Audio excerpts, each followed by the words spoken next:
Welcome to the Writing with Purpose podcast, inspiring readers, writers, and nature lovers to embrace creativity and nature connection for positive well-being. I'm your host, Anna Williscroft. Join me for heartfelt conversations about transformational journeys and practical tips with fellow writers, journaling guides, and outdoor enthusiasts. Discover how writing, reading, and nature connection can help you find clarity, spark creativity, and live a more fulfilling life. Whether you're a seasoned writer, a curious beginner, or simply someone seeking a deeper connection to life, this podcast is for you. It's wonderful to have you here today. In this episode of the Writing with Purpose podcast, I'm joined by John Stephenson, author of The Making of a Hunter and managing director of the Forces Transition Group. John shares his serve well, leave well and flourish journey from Sergeant Major to supporting thousands through military to civilian transition. We explore his 5 fundamentals to success, the 3 types of people facing transition, the sleepwalker, the hoper and the hunter, and why mindset shapes everything. This conversation gives practical advice and reveals how service leavers and anyone facing shifts in life can move from uncertainty to purpose. In this episode, I'm joined by John Stephenson, author of The Making of a Hunter, a service user's guide to transition from the armed forces. John is the Managing Director of Forces Transition Group, an award-winning organisation supporting military and blue light personnel and their families as they transition to civilian life. Having reached the rank of Sergeant Major in the Army, John understands firsthand the challenges of leaving the service behind. His book launched on Armed Forces Day, which was the 28th of June this year, 2025, and it's built on years of guiding thousands through this life-changing journey. Today, we'll explore his powerful framework for turning sleepwalkers into hunters and discover how mindset, community and purpose shape successful transitions. Welcome to the podcast, John. Hi, Anna. I'm delighted to be here. So thank you very much for the opportunity. It's great to see you. You're more than welcome. So let's get stuck into a couple of quick fire round questions before we find a little bit more about Forces Transition Group and what you've got to offer for people leaving the services. So what was the last book you read and what resonated with you from it? I've read quite a few books from all different kinds of people, as you can imagine, but Another Door Opens from Eleanor Tweddle is the last book I read 2-3 weeks ago. I did a podcast with Eleanor, and it's about the 5 steps of change, really. Effectively, it's a book that resonates with The Making of a Hunter, but is said in a different way. But it was really good to listen to it in from a different angle. Yeah, so similar thought process, similar framework, but for a different audience almost, or a different approach. Well, it uses different words like getting messy. I don't use getting messy, but I can see the relatability to that, because if you push yourself into something and do lots and lots of stuff, you're more likely to come out the other end of it with a bit more direction. Yeah, for sure. I will find a link to the podcast with Eleanor and include that so people can listen and find out more. And I always like to ask this question because it's sometimes it's humorous, sometimes it's very meaningful in what people come back with. But if you could invite 4 people to dinner, living or dead, who would they be and why?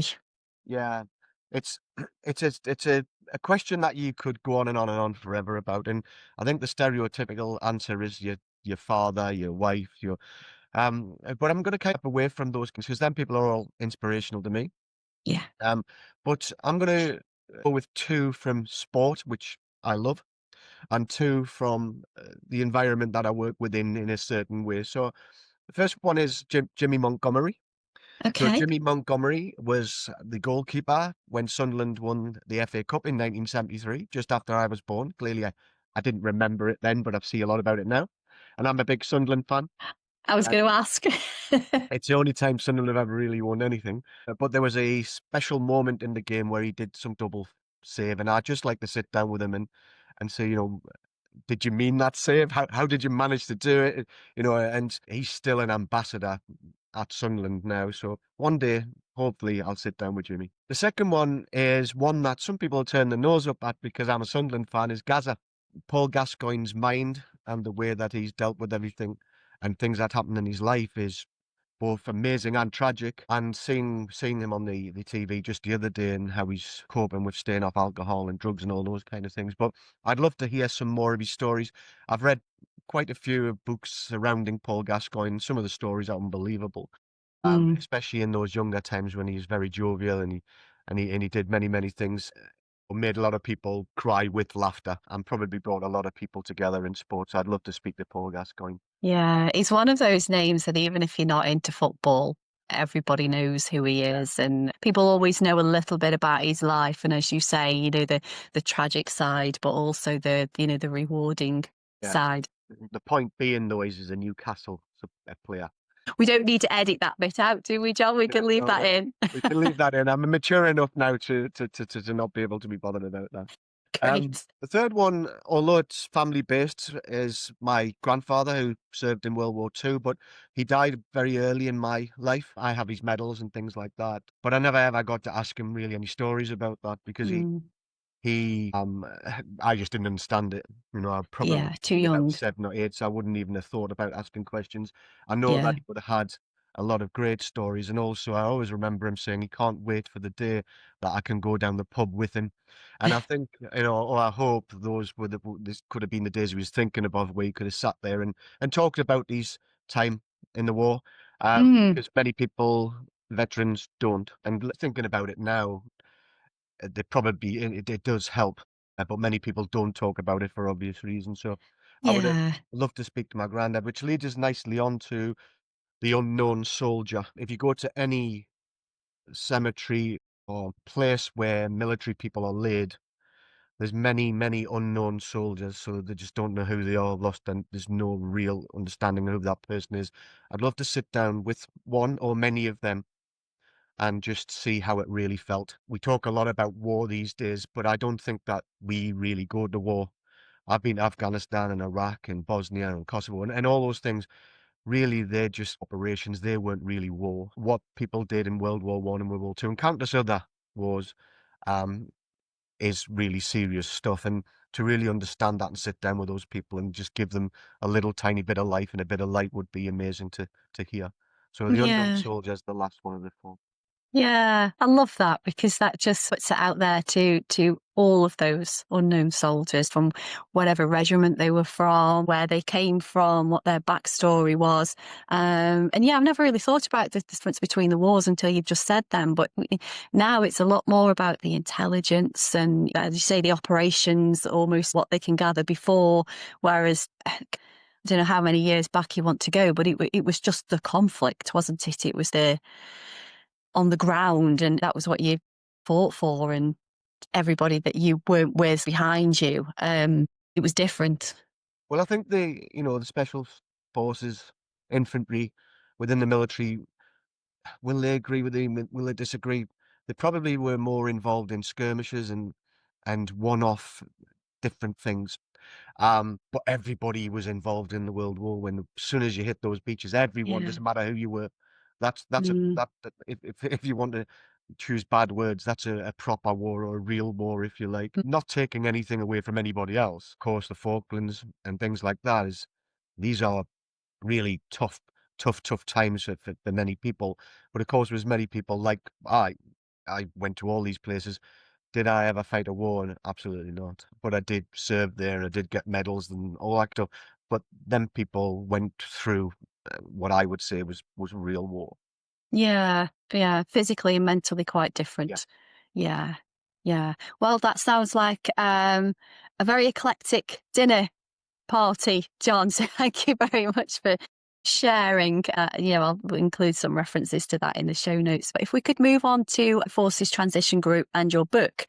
So your company slogan is serve well, leave well and flourish. So if you'd like to just share a little bit about where that came from and, what that means to you personally and the business. And then of course, the people that you're working with on a daily basis.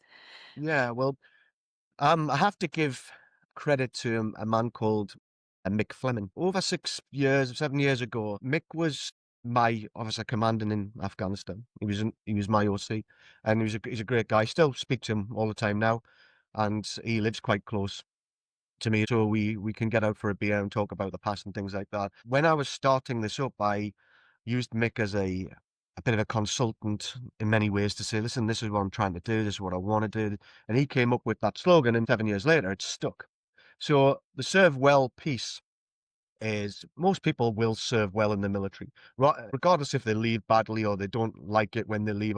Most people serve well. We all join. We've got a bit of drive.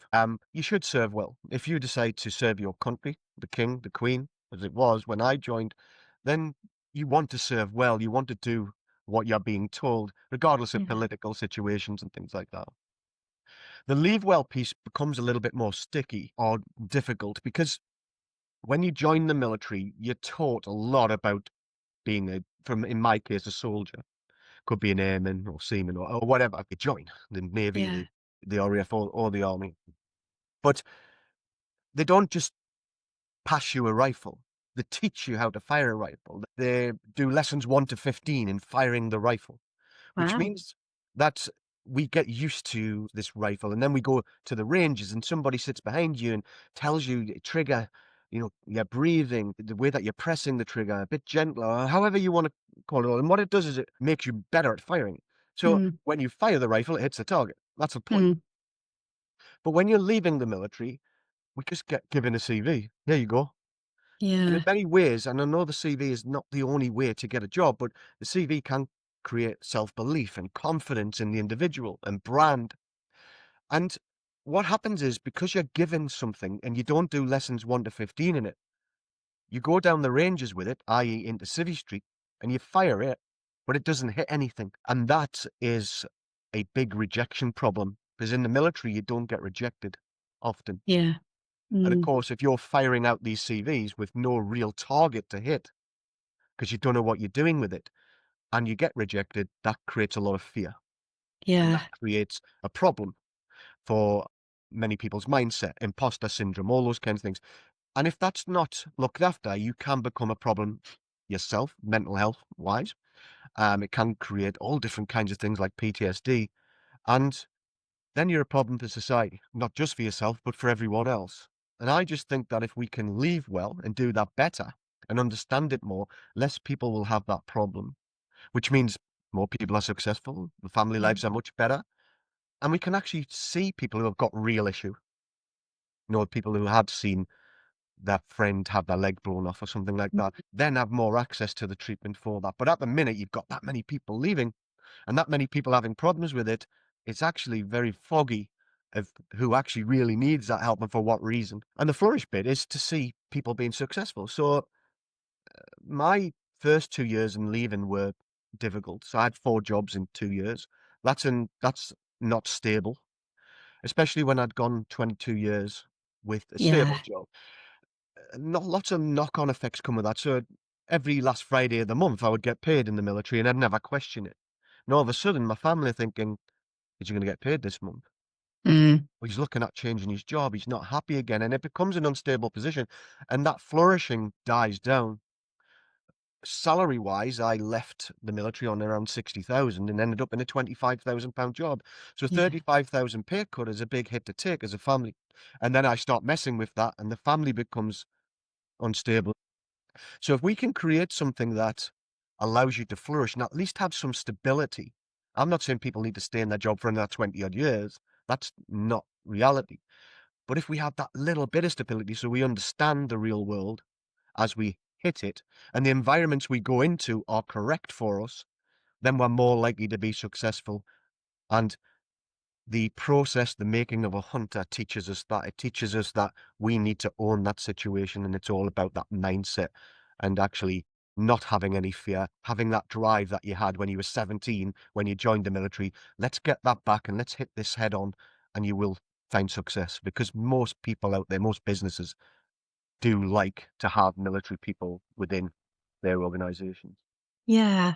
Yeah, and I really like what you said there because you're using that metaphor really of the rifle training and being able to target something and hit it, which is what you support people to do when they come away from being in the military. And I think it's a good metaphor to use for anybody in life, no matter what they are transitioning to or from. career wise, relationship wise. Because when we've got that support there, we want to try and we want to become our best. And if we're going off track a little bit, and there's this process there, that framework there for us to bring us back again, should we falter. Whereas coming out of the army, the navy, the air force, whatever it might be, and not to have that support there, that framework, or that 1 to 15 steps for us to go through, it's very uncertain. There's a lot of, as you say, that's when the mind starts to question things, because our mind just wants to keep us safe. But when we don't have those frameworks there, that's that net, if you like. I'm struggling to say with the word here, but I think that's how people would feel. Like, what do I do? Where can I go? So yeah, having that framework that you've developed there for people to follow is that support when they come out. There's still something for them then to follow. Yeah. Well, the book's designed for transition for military people, but the reality is it can be used by anybody. Yeah. It's the world that I live in and the world that I've always lived in since I was young, and that's why it's written in that way. But it doesn't give too much reference to being in the military.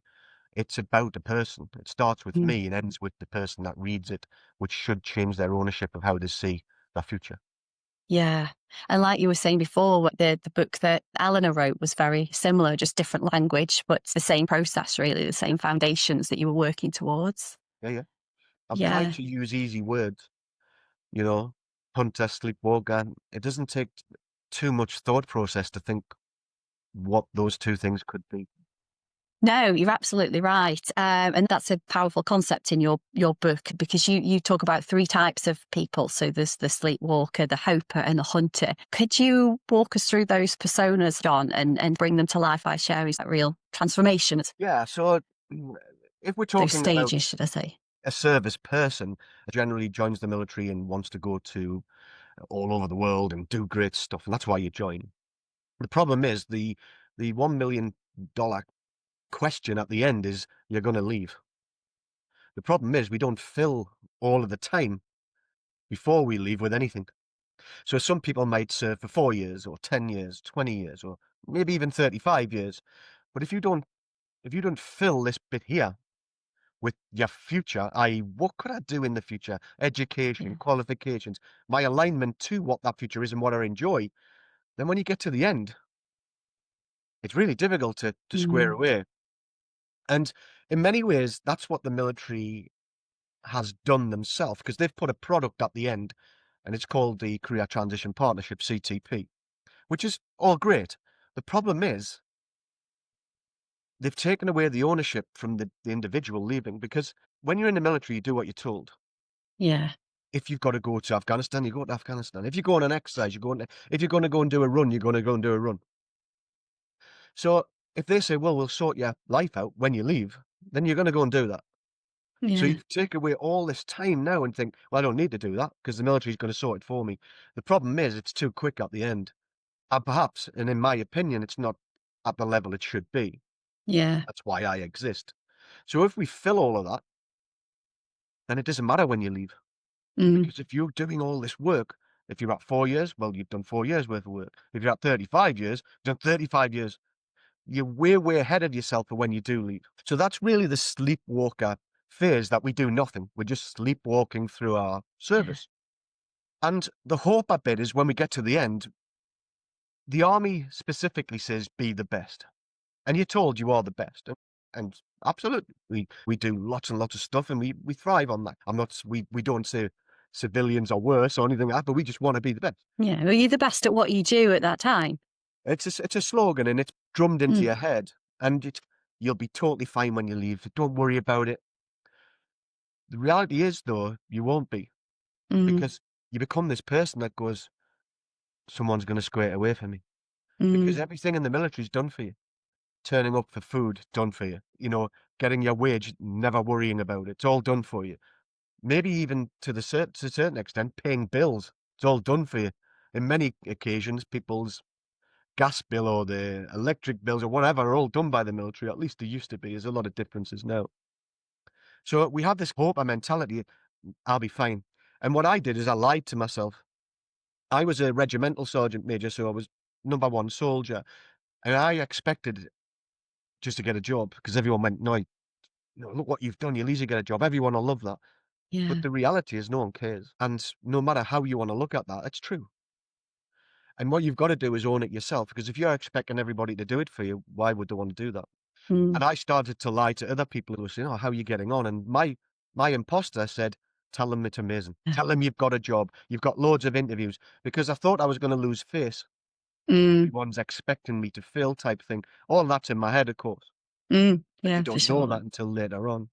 So Yeah. we have this sleepwalker and hoper effect where if we stick into these areas, we're always going to struggle. It's like trying to get out of treacle. You're just not moving anywhere. Yeah, But quicksand. the hunter is about three things, really. It's about what I call the odd. And the odd, because it's odd to leave the military. It's just weird. It's strange. I still Yeah. think about things now that I can't understand. Doesn't feel natural to you because you've lived a different way for so long. And you can't explain it. It's like another world. Mm. You're in this world and then you expect it to go and thrive in this other world when you don't Mm. understand it. And I still don't understand it. I still question myself and why I feel certain ways sometimes. But the first part of it is this ownership bit. The hunter will own it. When I left, I blamed the military system. Mm. Now, whichever way you want to look at that, it's still down to me. Yeah. But I Yeah. didn't. I did what everybody does and go, well, I left badly because of this.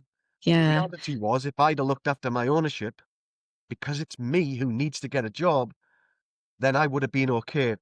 So this ownership phase, as early as we possibly can, we have to get people into that mindset. Mm. Yeah, it's taking responsibility for ourselves. We do have choices. Sometimes if the choice isn't as easy or as accessible, perhaps, but we still have a choice, particularly in how we respond to something, how we behave, how we think about Oh, something. but the problem with the military is they've took that choice away for you. They Yeah, give you it at the end. If we say, right, let's have this at the end, but let's give it back to the person when they join. nurture you towards that throughout the entire Exactly. process. Yeah, You might not be the finished article when you get there, but you'll be a lot further down the line. And I yeah, believe that that's what we need to do, and I call that direction. So nobody hmm, knows what they want to do at 17 when they're 40. yeah, But we can start to look at different directional pathways. We can still look at how we educate ourselves better. Or we mm, gain qualifications that are great for the military, so we can promote in the military, but then have tangible evidence for the future. You've got to remember, many people join the military to get away from something.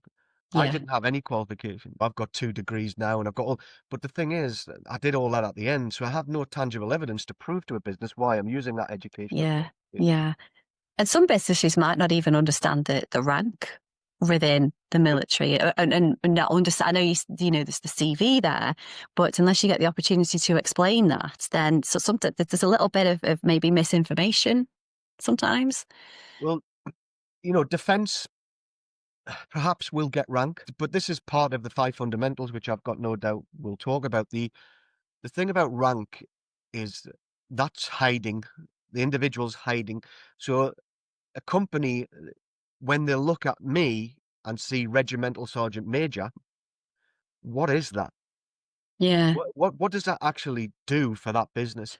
What we need to do is we need to predict the future so we know it's a project manager instead, or an Mm, operations manager, or a health and safety expert, or a cyber leader. However my future's going in my direction, that's how I need to brand myself. And if I mm, brand myself like that, business can understand that. But if I brand myself as a rank, it's yeah. too difficult and there's less opportunity because no one knows what it is.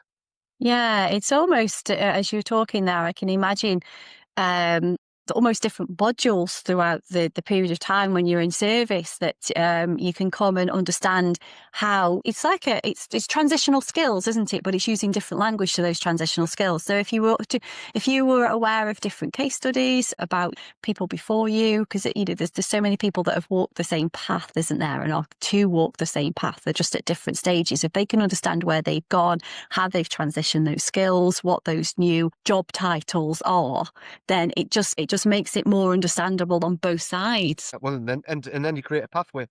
Yeah, Military people come with a huge skill set. If you don't know what that skill set is, why would you ever employ them or have conversation with them?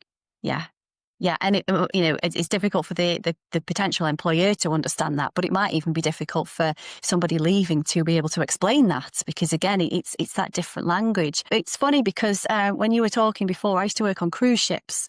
I did 3 contracts on cruise ships. and everything was done for me. My shift pattern was worked out, my wages were paid, my food was put on the table. We had people clean the room, change the beds every so often. I had no responsibilities. And then, I mean, I've always been quite an independent person anyway. And I was 26, I think, when I work on the cruise ship. So I'd had life experience before and then after. But some people worked on the cruise ships for decades. And I think coming back to what you were saying before, they didn't know any other way. And it was really difficult for them I know it's a completely different line of work, but it was still difficult for them to go back into being on land and getting a different type of job.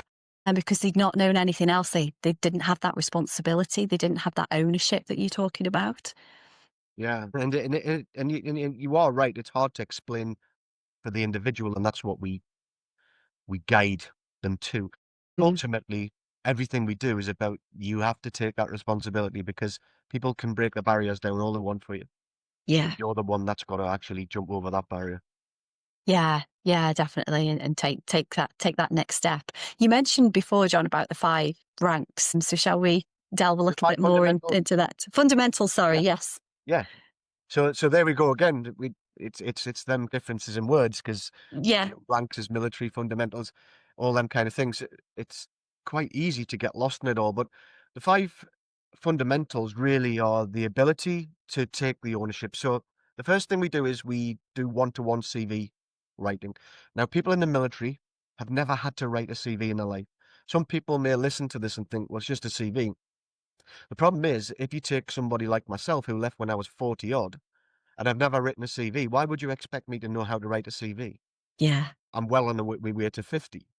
When all of a sudden I'm given this document, which I don't know what it is, and just said, yeah, do something like this. That's always going to be a problem. And that ability to write something great about yourself is not something that military people are going to find easy because we're quite humble people. yeah, We're going to search for the saving the world type achievement when that's Superman, it's all fiction. What we need to teach people is that things you've done well are achieving. mm, And CVs are full of achievement, full of numbers, full of um should be excitement, interest. When you're leaving the military, you kind of write a three-liner at the beginning and then you just detail your jobs and it becomes a bit boring. What we're trying to do is create this person in the CV that they can believe in themselves. Now, the way the military does it is when they write CVs is they hand them a format and they don't really do any follow through. We do it all the way to the end so we can actually say to the person, this isn't good enough. yeah, You need more. You need to come out yourself more. Or yes, this is the finished article. And they can be mm, confident in that. The military also do it in a group format. So okay, 18 people or 20 people in a room discussing what they've done in their military life ain't happening. yeah, Because they'll just get ribbed by everybody in that room and they'll not come out themselves. It needs to be individual and they need to gain confidence and self-belief from that. And that CV is not just a piece of paper, it's something that changes your mindset. And that's where we mm, start. And of course, that mindset then trickles over into the second thing, which is our brand. This is the point what we just discussed, where we can start looking at things and saying, actually, I am a project manager. I'm not the sergeant major anymore. Or actually, I could be a health and safety advisor or whatever it is. And the CV can then lean into that brand and the brand can then be seen by yeah, potential employers. And social media is something that military people are a little bit scared of to a mm, certain extent. They'll all go on Facebook, but they won't go on LinkedIn. yeah, But that's the professional side. yeah, that's the one they need to be on. Yeah, It's certainly one of them. mm, But they get scared by things like DV or SC and the ability not to put those things. But there's ways around it all because you can lose a security clearance if you start mentioning these kind of things. And then it all becomes a bit cloudy. Then they don't build a network. Then they say it's rubbish. Then they just don't do anything with it. Of course, yeah, that becomes detrimental to your future because companies check LinkedIn. So if they've got something they've started and it hasn't finished and it's just a load of rubbish, is that what an employer sees? yeah, May as well remove it. yeah. They're going to make some judgments about Oh, it. Mm, so the CV and LinkedIn and things like that, really creating this brand really changes the way that you see things. And you actually look at yourself and think, I can do this. I could get a job. Now, the CPD in education is crucial through that service. The military get a lot of people serving get a lot of money from the military to educate yourself. Mm, Generally, people don't do it though. You know, mm. I used one of my grants in the last 6 months, but at 22 years to use all these different grants, I never did it once. Because Right. So you can actually use those throughout your service then. yeah, Yeah. and you can use it for 5 years afterwards, certain ones anyway called LCAS, but maybe it's worth keeping one till you leave, but it's also worth educating yourself through service to gain the qualifications that serve you well through service, make you better individually, make it better for the military, but also then when you go to a business and say, "I'm a project manager," and they go, "Okay, tell me a time when you did," you can go, "Okay, Mm. I've got some tangible evidence here, and I've got a Yeah. qualification that backs that." What happens right now, though, is everyone does a project management qual at the end. So Right. when they go, "Where's your tangible evidence?" everyone's, I'm not quite Yeah, because it's just the education part. It's not actually the implementation exactly. part. Yeah. So it falls on its backside. So if you think about military people are great, you know, and they do so many things. But if I'm pitting myself against somebody who's done 20 years of experience in project management, and I can't, even if I've done stuff in the military, but I can't prove it, who are they going to take? Mm. There's Yeah. no comparison between the two individuals. Yeah. And there's less risk from the eyes of the employer in that instance. Yeah. And then Yeah. it becomes this, oh, we've got to help military people and we've got to do. No, no, we want to be the best candidate. We don't Mm. want charity. We don't want people to go, look, Mm. we'll take you on because you were in the military. And nobody wants that. None of us. But it kind of coming across like that. Oh, best help Yeah. somebody else. They're from a deprived area or whatever that is. No, no. Mm. What I'm saying is let's be the best candidate because the best candidate, then they can't turn down and for the Mm. right reasons. Going on. So we now got the CV, we've got brand, we've got our education. It's all starting to fit in. We can't pitch. We've Yes. got Not more, many can't they? Even when you're not in the military. but we can if we teach it. Yes. You see, there's a difference between interviewing and a 30-second pitch. We should teach both. In the military, you don't do either. I promoted 6 times in the military, but I never had to do any interview. It's all reported on by other people from what Yes. they see. Mm.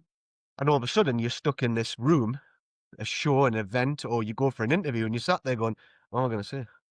Yeah. And it comes across like that. So you're very back-footed. We do lots of work with pitch, and we also do lots of work with interview skills and teach people how to use STAR properly, PPF, these kind of acronyms that they can use to PPF. break down. So PPF is a different way of answering a question. So some people use STAR for everything, but it doesn't quite work.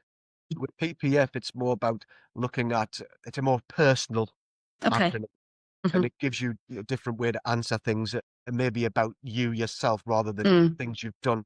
Yeah, and being humble, like you said before, it's difficult to talk about yourself in that instance, isn't it? Yeah, and there's a lot of different acronyms you can use.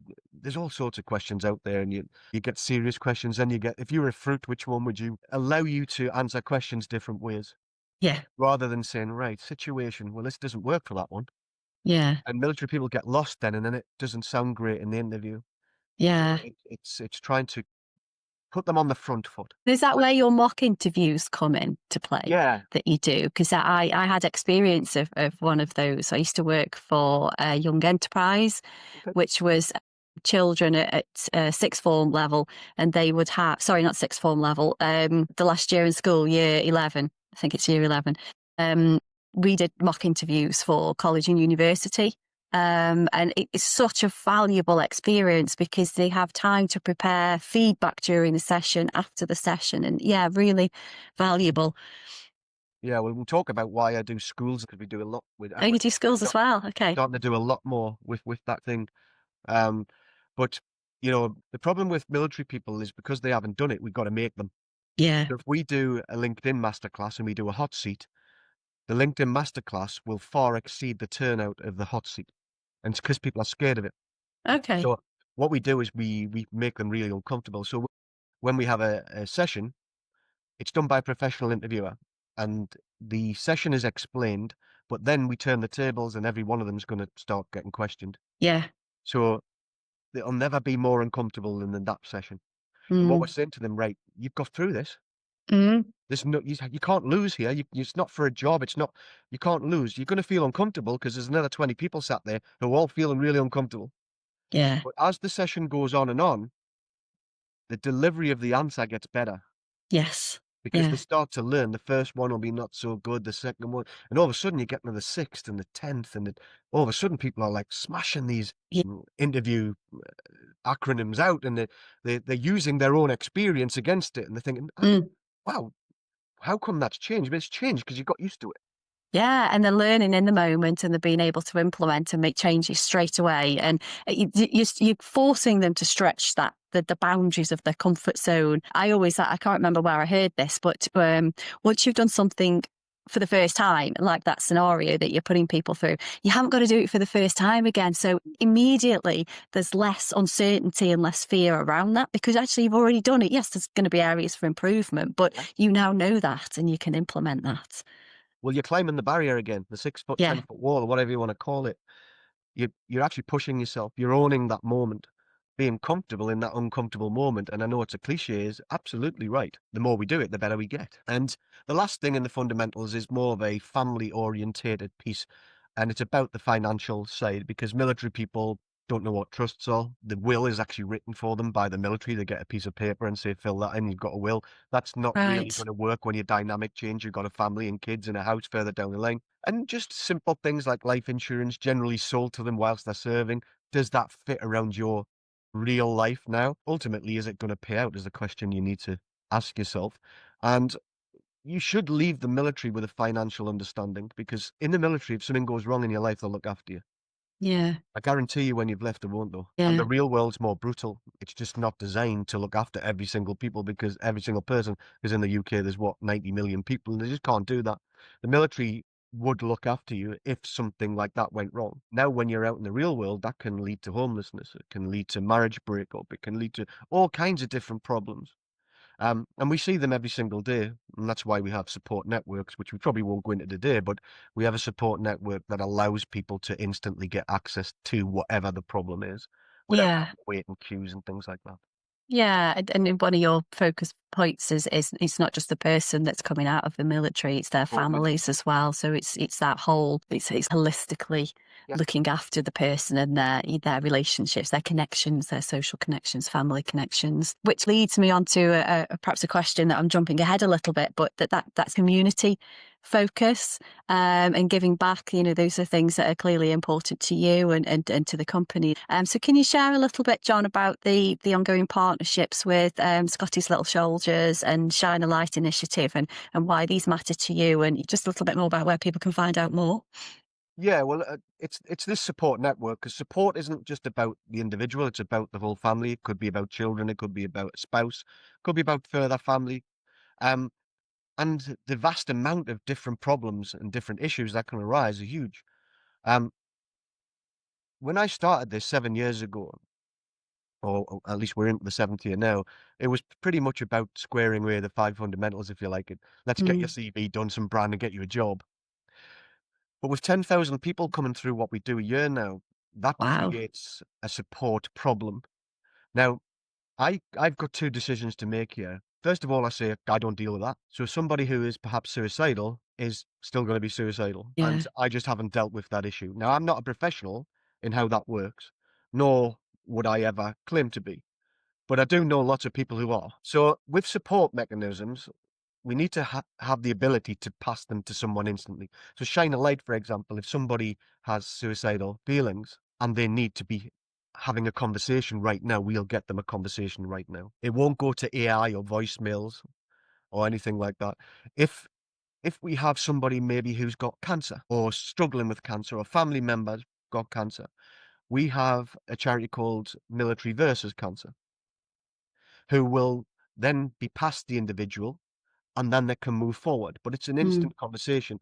It's the same with Scotty. It's not all just about children, but it's about the family. It's about the spouse, things like that. And if we have a problem or somebody has fallen into that area, we can just pass them across, because it's not our area of expertise. But that community feel is hard for the government, if you like, to get right, because Mm. they will do things like op courage and op valor and op ascend and op everything. The problem is a lot of it, I'll give you an example in a minute of what happens with that, is a lot of it goes just to like a voicemail, or if it's not in hours, there's no help. Yeah. So we use the DWP for quite a few things, and to a certain extent, DWP are quite good. But when it's out of hours, we had a suicidal person only last week, and he was in a hostel, but we got through to the hostel, which the hostel then sent us somewhere else, and through different chains to get to where we needed to get this person sorted, because they were actually housed and stuff like that. Um, but it was then in the end, because it was out of hours, it was all fired back down to the hostel.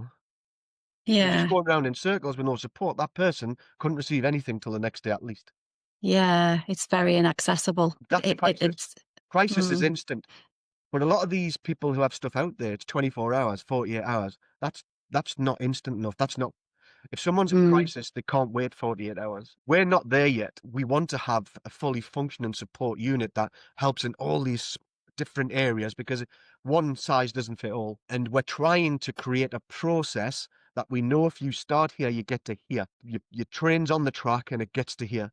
And what we don't want to do at the minute is throw loads of money at it, because when you throw loads of money at it, all you're doing is dealing with just odd problems and things like that. yeah. Once the process works and everyone knows it works, we can then give money to all of these different areas. Mm. It can expand. Support the entire track, if you like. Exactly. And the government, for example, will throw loads of money at it. But Mm. they're throwing loads of money at individual businesses who are saying, well, this is our money. Do we really care about the process or just ourselves? And they just care about their own little piece. I'm not saying Yeah. that's in a bad way, because I'm sure they do care about people, but they've got the money, it's theirs, and they're going to use it for what they want to do. If we have a Mm. process and say, right, here's the money, and we're going to give everyone this, the process needs to work. We've proved it. More Mm. likely to work. Yeah, for sure. But everybody working along the same process so that no matter where people are along that train line, they can come in on the stop that they need to. Again, I love these metaphors, being able to help describe a situation. But when people are in crisis, they need that help. They need it straight away. They don't want to be passed from, even if it's a telephone or even going somewhere. It's not, it doesn't help. It's not helpful. So, you mentioned 10,000 people coming through your doors every year now, which is amazing. Congratulations on achieving that in 7 years. But you're then able to identify where people need that support Yeah. and be that signpost, if you like, to go onto different organisations, different communities, different charities. But then also, it's very clear, it's coming across, you just want to help people, and you're looking for, okay, well, where can we make this easier? How can we make this more accessible for people? And they've only got to come to you, and they can almost go anywhere they need to go because you've identified those issues. Yeah. And, it's really difficult. So I would say we're 20%, 30% where we wanna be. We are young in what we're doing, but there's some fantastic companies, charities out there who can do this. The trick is to get them all aligned, and what we don't wanna do is we don't want to turn into just the support mechanism when there's people who do it better. We know we're very good at doing the brand, the CVs, getting people jobs. We know we're less likely to help somebody who's maybe got cancer. But we Mm, do know people who can, and it's a much better system to use your expertise, because no one has control over everything, and they're brilliant at everything. People are good at things, and other people are better. And I mm. realise that, so when that happens, we'll pass it to people who are better than us, but we want it to be quick. Yeah, and working in collaboration and partnership in that way, it just provides a better service to those people that need it the most. We've talked about the sort of mindset and the five fundamentals. Your three types of person in the book. What would you say the in fact, no, let me ask another question first. When you came out of the military, had you already got the idea for the book? Or was it more of your experience from maybe the first few months or the year or so that made you think there needs to be something out there that people can learn more about how to transition? When did that come about? Well, my first 2 years was the problem. I never ever thought I would ever write a book. I still Mm. can't quite believe it, that it's actually a book. I call myself a thick guy from school, you know? Far from it. And certainly I wouldn't be able to write a book on my own. You get help, don't you? Ghostwrites, somebody listens to you. That's really the professional side of it. But my first 2 years was in and out of jobs. I didn't never have a job. So, every job I wanted to leave, I got another one first, that kind of stuff. I found myself in lots of toxic environments. The last one being extremely toxic.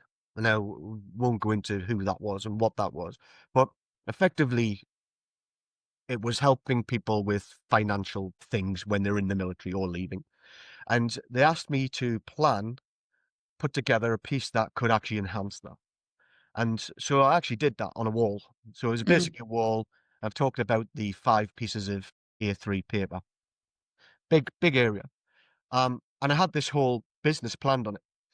And the business that I was working in wasn't doing as well as perhaps that it should have been. And somebody was brought in to work out why. And I was questioned one day on what my job is. And so we're going through all those kind of different things. And then he said, "What's that on the wall?" And I said, "Oh, this is the concept that I believe would be able to change this and do." And he went, "That'll never work. Take it down." That's what he Wow. said to me. So I took it down and Mm. ultimately left that business the following Monday. Yeah.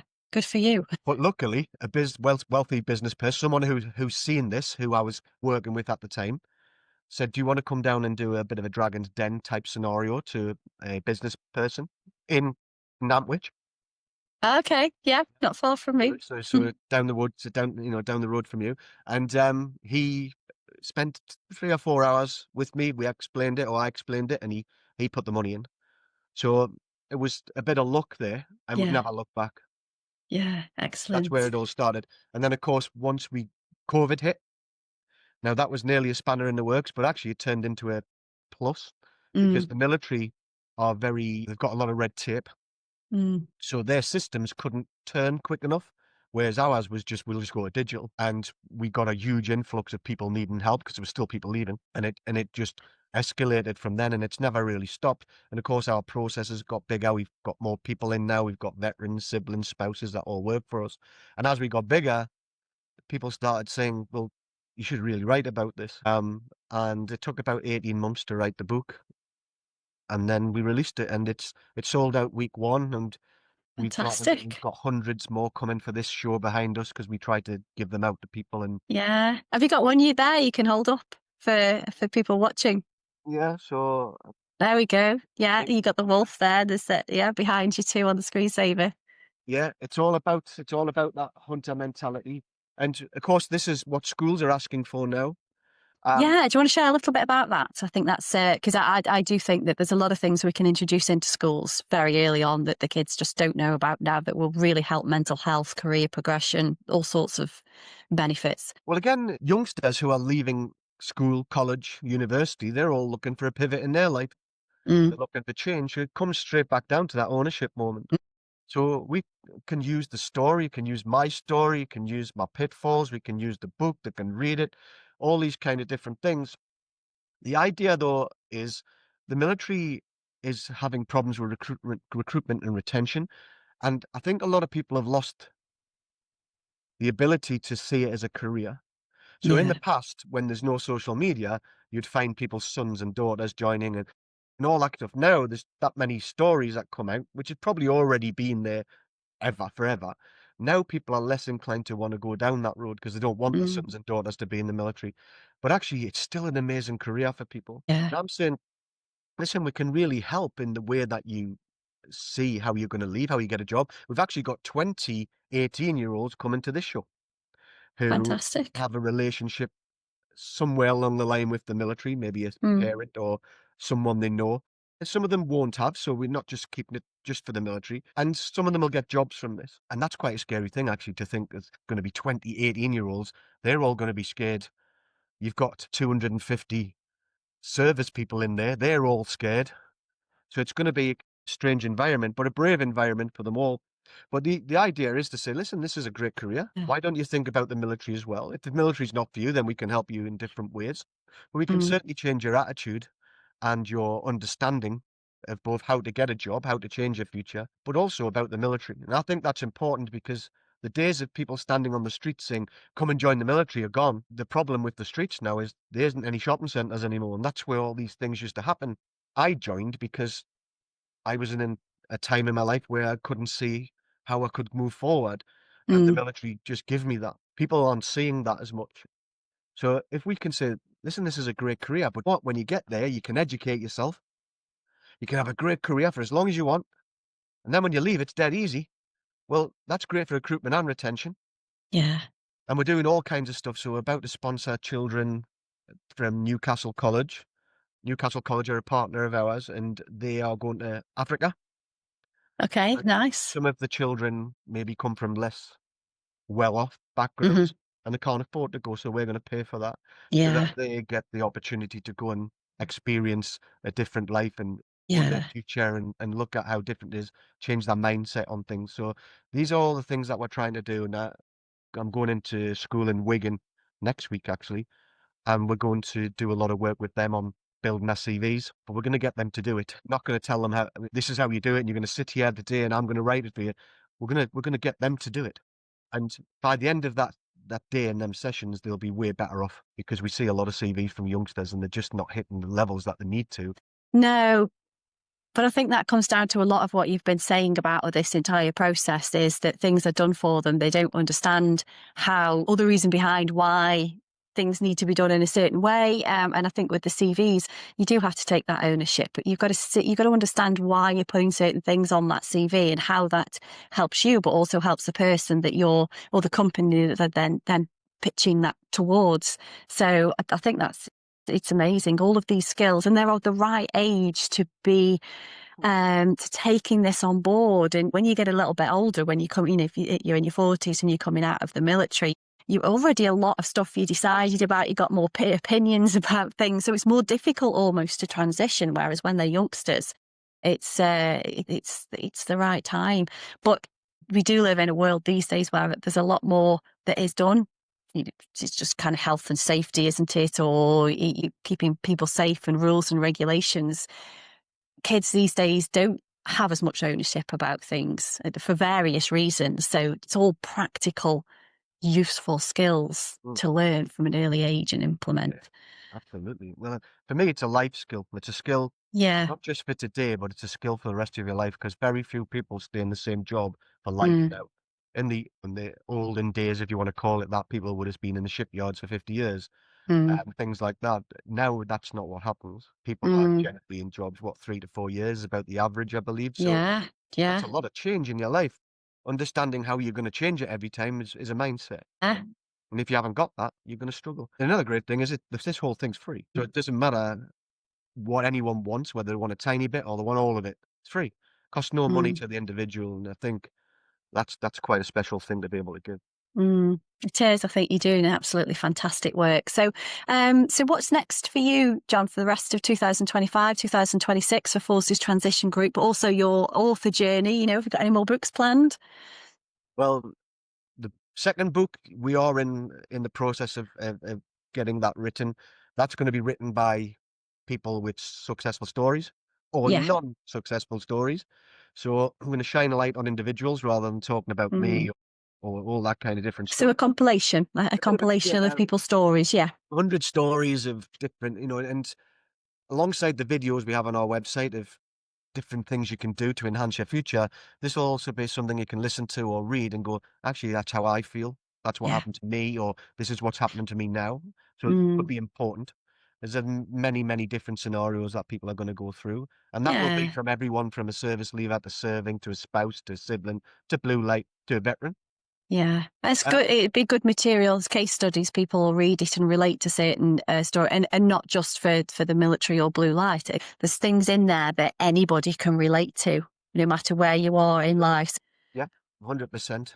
And we've got thousands of testimonials. So getting people to write their story behind the testimonials, it's slightly more challenging thing. But we can help with that because we have Gemma as a ghostwriter and she can help them and things like that. So Yeah. And you've got a page on your website, I think, haven't you, with some of those stories already? Yeah. full page on there. I think we've got about 18,000 testimonials altogether. Wow. They're not all on the website, but there's loads of them on there. I mean, they Mm. go on. You probably would get sick of reading them, but they hold different views from different types of people. It's not just everyone who's leaving the military's on here. It's Yeah.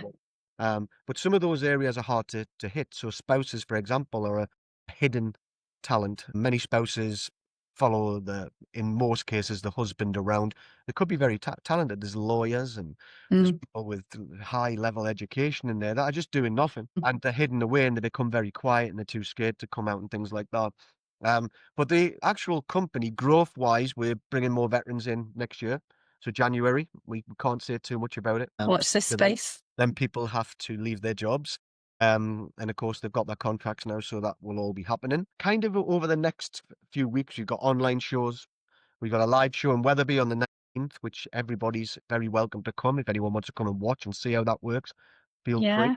We can Um, include a link in the show notes for that. yeah, absolutely, and that'd be fantastic. Thank you. And then next year is more of the same, just growing Mm. more businesses getting involved because we can't do it on our own. The only way that we can create and solve transition one day, let's hope we can, is to have a great candidate and lots of them, but loads and loads of great businesses Yeah. who actually really want to do that. And when you streamline the pathway between them, then it works well.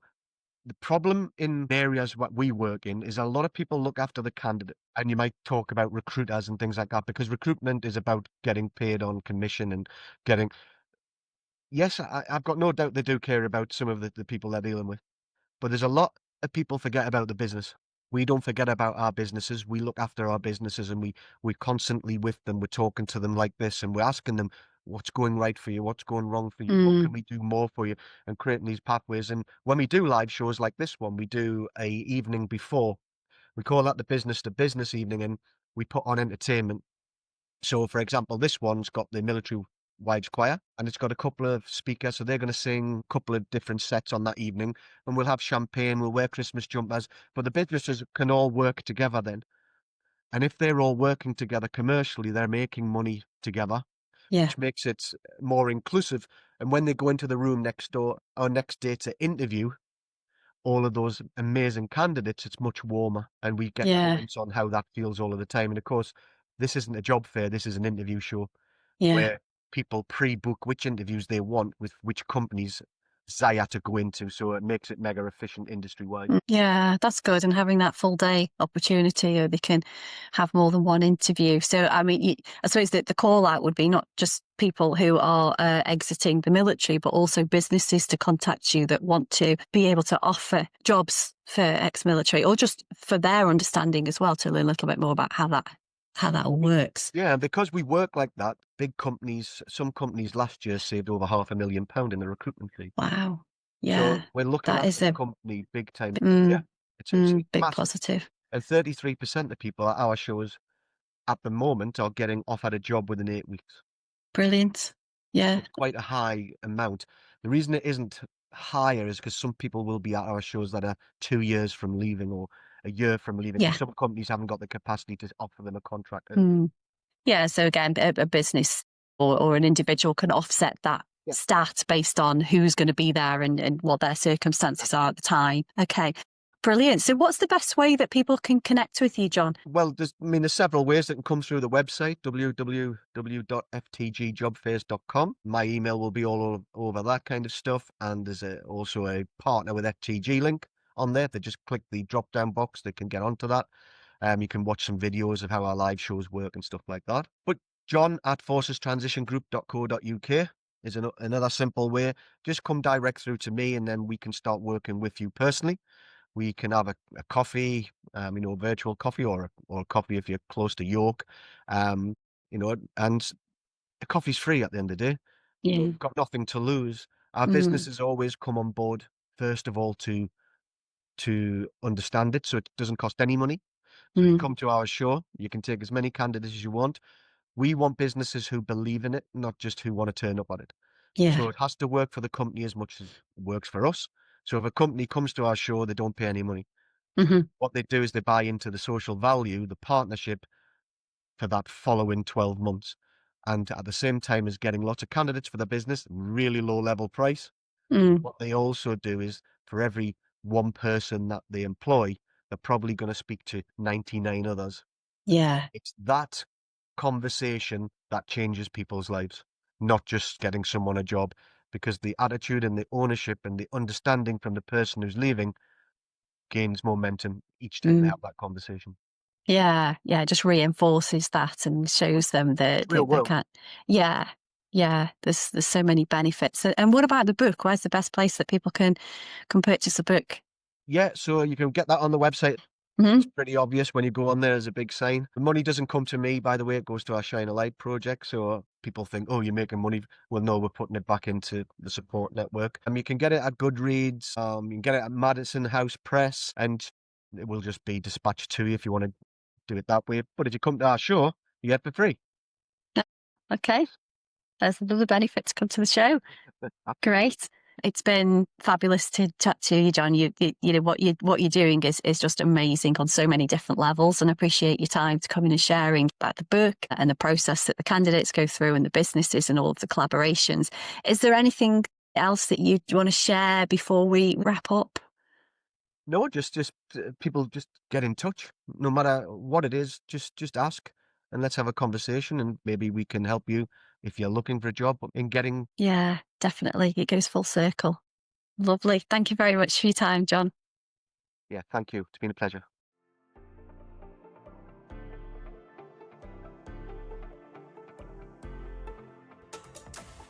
Thank you for listening to today's Writing with Purpose podcast. Having conversations with fellow writers or adventure enthusiasts brings two of my biggest loves in life together, writing and nature connection. I've been a copywriter and content creator for 23 years, but my passion is writing for well-being, and I'm on a mission to share the benefits that putting pen to paper has for personal wellness with as many people as possible.